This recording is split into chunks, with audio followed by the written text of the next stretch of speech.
हाँ, तो मित्रों गोल्ड में इन्वेस्ट करने के लिए सरकार की 2 योजनाएँ चल रही थी, लेकिन अब सरकार ने कहा हमको नहीं परवड़ेगा, we can not afford this तो इसको बंद कर रहे हैं। देखिए मामला कुछ ऐसा है कि भारत में गोल्ड इम्पोर्ट कम करने के लिए सरकार ने 2 योजना लॉन्च की थी, एक गोल्ड मोनेटाइजेशन स्कीम और दूसरी सॉवरेन गोल्ड बॉन्ड स्कीम। लेकिन अब गवर्नमेंट इनको एक-एक करके बंद कर रही है। आज पूरा डिटेल में हम समझेंगे, इन योजनाओं के फीचर्स क्या थे, इसमें टैक्स के क्या फ़ायदे मिलते थे, इसे क्यों बंद किया गया और यूपीएससी के कुछ प्रीवियस ईयर क्वेश्चन भी हम सॉल्व करेंगे, टाइम स्टैम्प के हिसाब से देख लेना। तो सबसे पहले शुरू करते हैं गोल्ड मोनेटाइजेशन स्कीम से। तो सबसे पहले गोल्ड मोनेटाइजेशन स्कीम समझते हैं।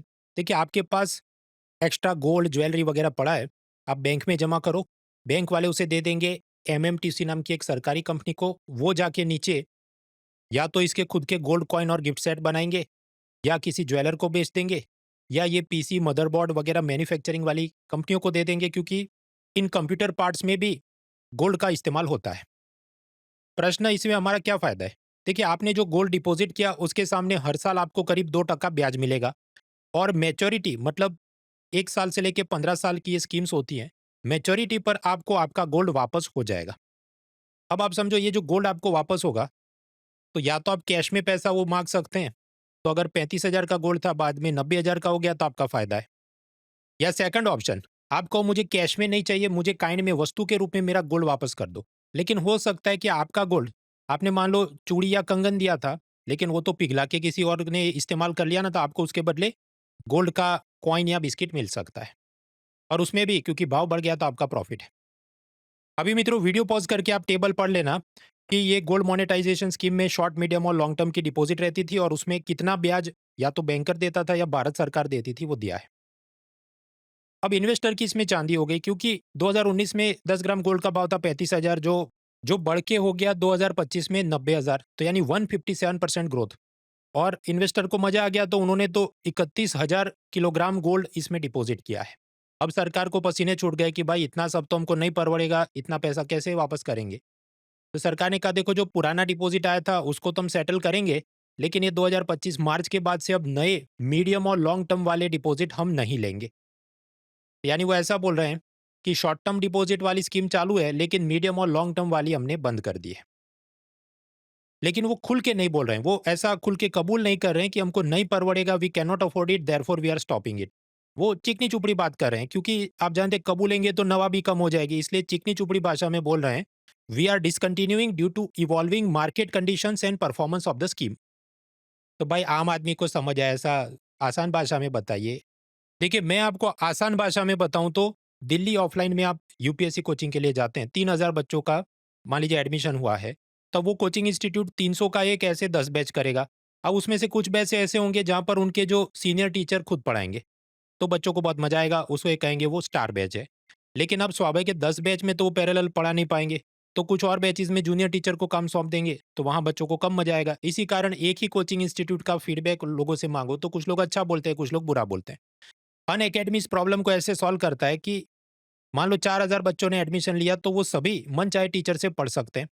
तो सभी बच्चे स्टार बैच का हिस्सा हैं और लाइव स्ट्रीमिंग होता है। इसमें ऐसा नहीं है कि आपने टैबलेट लिया, 3 बार रिकॉर्डेड वीडियो देखा, फिर लॉक हो गया, ऐसी फालतूगिरी नहीं है। आप लाइव लेक्चर देख सकते हैं, डाउट पूछ सकते हैं। सब कुछ पूरे साल चलता है। अफलातून पावर पॉइंट के साथ पढ़ाई, रैपिड रिवीजन के लिए हैंडआउट अलग से दिए जाते हैं। वीकली मॉक टेस्ट होती है, यूपीएससी ट्रेंड के हिसाब से आपके टेस्ट लगते हैं और परफॉर्मेंस और एक्यूरेसी भी आप इसमें नाप सकते हैं कि दूसरे विद्यार्थियों के मुकाबले मेरा परसेंटाइल, रैंक, स्कोर वगैरह क्या चल रहा है। और मेंस आंसर राइटिंग भी इसमें इंक्लूडेड है कि आप घर पे अपने जवाब लिखो, फोटो खींच के पीडीएफ बनाओ, अपलोड करो। पूरी कॉम्प्रिहेंसिव फीडबैक और इवैल्यूएशन के साथ इसे वापस लौटाया जाता है।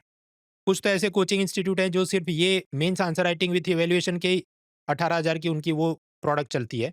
जबकि अनअकैडमी के अंदर ये live classes, power point, notes, answer writing, doubt resolution ये सब कुछ कंबाइन 2026 की आप तैयारी कर रहे हैं तो अफोर्डेबल प्राइस एट 22,999 पे अवेलेबल है। डिस्काउंट कोड है munal.org। खैर ये जो हमने समझा गोल्ड मोनेटाइजेशन स्कीम, इसमें यूपीएससी ने इंजीनियरिंग सर्विस एग्जाम में एक बार प्रश्न पूछा, वीडियो पॉज़ करके ट्राई कीजिए।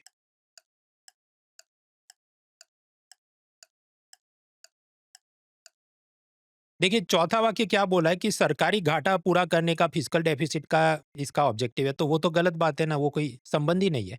तो फोर्थ स्टेटमेंट इज रॉन्ग, तो ए चला गया, बी चला गया। अब सी और डी के अंदर आप सोचिए कि ये जो आपने अपना गोल्ड डिपॉजिट किया, बैंक वाले ने एक कंपनी को दिया, उसने आगे दूसरे ज्वेलर्स को दिया, अब इससे एक्सपोर्ट कितना बढ़ेगा? बीरबल की खिचड़ी वाली बात है कि आग इधर है और वो ऊपर खिचड़ी कहीं और है। क्योंकि भारत में ही गोल्ड की इतनी माँग है कि अगर इसका कुछ नया ज्वेलरी बना भी दिया, तो एक्सपोर्ट कहाँ होगा? इधर भारत वाले ही खरीद लेंगे वापस। तो इस कारण से ये जो सेकंड स्टेटमेंट है export the two increase the export of gold, वो भी गलत है। तो फाइनल आंसर होगा डी 1 एंड 3 ओनली। चलिए अब दूसरी योजना समझते हैं, सॉवेरिन गोल्ड बॉन्ड स्कीम। वो ऐसे ही है कि मैं गोल्ड बॉन्ड खरीदने के लिए अपना पैसा दूंगा। मतलब यहाँ आप समझो, ज्वेलरी नहीं देना है, पैसा देना है हमें। बाकी मित्रों, इकोनॉमी की मेरी किताब अमेजोन पर लिस्ट हो चुकी है। हाँ, तो गोल्ड मोनेटाइजेशन स्कीम खत्म, अपनी एक्स्ट्रा ज्वेलरी आप बैंकों में डिपॉजिट करते थे। अब जो दूसरी योजना है वो है सॉवेरिन गोल्ड बॉन्ड स्कीम, जिसमें आपने पैसा देकर गोल्ड बॉन्ड खरीदना है।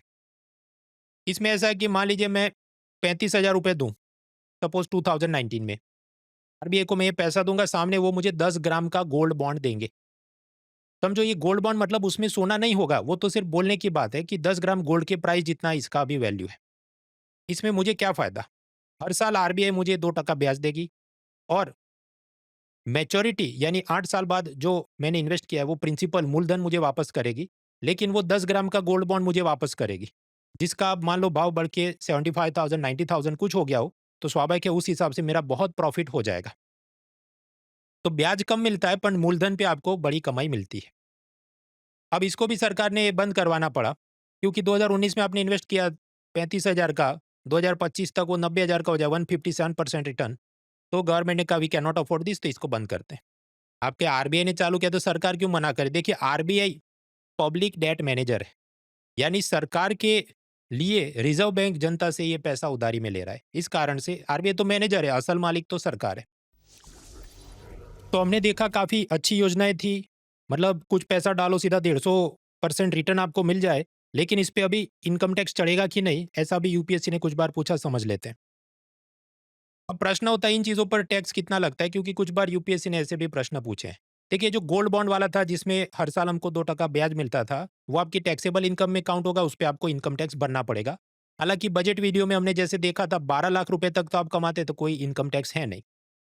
जो प्रिंसिपल में हमें प्रॉफिट हुआ कि 35,000 डाला था 90,000 बाहर आया, वो प्रिंसिपल का जो प्रॉफिट है उसको कहा जाएगा कैपिटल गेन्स, और उस पे लगता है कैपिटल गेन्स टैक्स। वो शायद 12.5 से लेके 20% लगता है, डिपेंड करता है कब आप उसको बेच रहे हैं। हालाँकि अच्छी बात ये है कि सॉवरेन गोल्ड बॉन्ड के अंदर जो ये कैपिटल गेन्स टैक्स लगता है, वो सब माफ़ है, फ्री है, एग्ज़ेम्प्ट है। तो यानी देखिए, सॉवरेन गोल्ड बॉन्ड्स के अंदर इनकम टैक्स चढ़ेगा ब्याज पे, यस, और प्रिंसिपल पे जो प्रॉफिट हुआ उस पे कैपिटल गेन्स टैक्स चढ़ेगा, जवाब है नहीं चढ़ेगा। ऑन द अदर हैंड, जो हमने इसके पहले गोल्ड मोनेटाइजेशन स्कीम देखी, उसके ब्याज और प्रिंसिपल पे जितनी कमाई है, ना तो इनकम टैक्स लगेगा, ना कैपिटल गेन्स टैक्स लगेगा, फुल माफ है सब। मैंने आपको बताया कि ये 2 योजनाएँ लॉन्च की गई थी गोल्ड इम्पोर्ट कम करने के लिए। लेकिन तो फिर गोल्ड इम्पोर्ट क्यों कम करना था? देखिए, एक विष चक्र चलता है, विशियस साइकिल, कि महँगाई बढ़ रही है और सामने बैंक में आपको मान लो 4% ब्याज मिलता है और आप देखिए महँगाई 10% बढ़ रही है। तो आपका पैसा बढ़ेगा, लेकिन आप बाज़ार से ज़्यादा ओनियन खरीद नहीं पाएँगे, आपकी परचेज़िंग पावर तो कम हो जाएगी। इसको हम कहेंगे कि बैंकों में आपको नेगेटिव रियल इंटरेस्ट रेट मिल रहा है। तो लोग जुगाड़ निकालेंगे कि अच्छा, तो महँगाई 10% चल रही है, तो गोल्ड खरीदते हैं जिसमें 15% प्रॉफ़िट है, ताकि महँगाई की स्पीड से ज़्यादा स्पीड में मुझे अपना इन्वेस्टमेंट पे रिटर्न मिले। तो गोल्ड खरीदो। लेकिन आप जानते हैं भारत में इतना कोई गोल्ड प्रोडक्शन है नहीं, तो हमने बाहर से, अफ्रीका से, स्विट्ज़रलैंड से, कहीं से गोल्ड मँगवाना पड़ेगा। अब जितना गोल्ड हम मँगवाएँगे, तो सामने पैसा उनको देना पड़ेगा। तो इस कारण से डॉलर्स स्ट्रॉन्ग हो जाएँगे, रुपया वीक हो जाएगा कि $1 75 की जगह 85 का हो जाए। तो फिर जब आप क्रूड ऑयल, मेडिसिन, बाकी चीज़ें मँगवाते हैं, फर्टिलाइज़र, तो वो सब चीज़ें महँगी हो जाती है, जिसके चलते और महँगाई बढ़ जाती है। उसके चलते और लोग गोल्ड खरीदते हैं, तो ये इसका कोई अंत ही नहीं है।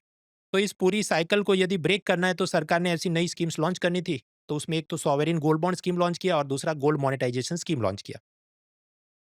लेकिन हमने देखा क्योंकि प्राइस इतने बढ़ गए हैं, तो गवर्नमेंट के लिए ये पूरा सस्टेनेबल और अफोर्डेबल नहीं रहा है। 2016 की यूपीएससी प्रीलिम में एक और प्रश्न पूछा था, वीडियो पॉज़ करके आप ट्राई करें।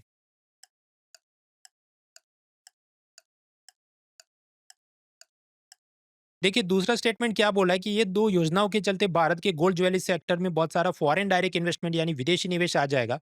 ये भी सब बीरबल की खिचड़ी वाली बात है। इसका और उसका कोई सीधा नाता है नहीं। तो इस कारण से सेकंड स्टेटमेंट इज रॉन्ग, तो बी चला गया और डी चला गया। Now we are 50-50, option A हो सकता है, नहीं तो सी हो सकता है। अब उसमें आप देखिए कि फर्स्ट और थर्ड तो करेक्ट है कि बाहर से इंपोर्ट नहीं करना पड़े, और ये गोल्ड मोनेटाइजेशन स्कीम क्या था, आपके पास एक्स्ट्रा ज्वेलरी पड़ी है वापस दे दो, तो उसी को मोबिलाइज करे ताकि बाहर से इतना इंपोर्ट नहीं करना पड़े। तो इस कारण से जवाब होगा सी, 1 एंड 3 ओनली। यूपीएससी के ऐसे और भी टॉपिक वाइज पीवाईक्यू फ्री में डाउनलोड कर सकते हैं, इंग्लिश हिंदी दोनों भाषा में उपलब्ध, link is in the description. बाकी मित्रों, मैं मृणाल पटेल एक फ्री वर्कशॉप करने वाला हूं ऐसे विद्यार्थियों के लिए जो 2026 और 27 की तैयारी कर रहे हैं। इस शनिवार को दोपहर को होगा, बाकी डिटेल्स डिस्क्रिप्शन में दी है। मित्रों, पूरे साल की इकोनॉमी के करंट अफेयर्स के लिए मेरी फ्री सीरीज चलती है विन 25 सीरीज, उसके अंदर भी 5 फ्री क्लास हो चुके हैं, छठा फ्री क्लास मंगलवार रात 9 बजे होने वाला है। हाँ तो मित्रों, शनिवार को फ्री वर्कशॉप होगा उन विद्यार्थियों के लिए जो 2026-27 की यूपीएससी टारगेट कर रहे हैं, और 2025 की प्रीलिम आप टारगेट कर रहे हैं तो पूरे साल की इकोनॉमी के फ्री अपडेट्स उसकी मेरी विन 25 सीरीज चलती है। 5 लेक्चर हो गए, छठा भी लेक्चर फ्री चल रहा है सब, उसे आप देख सकते हैं। मंगलवार रात को मिलते हैं। Unacademy. Let's crack it.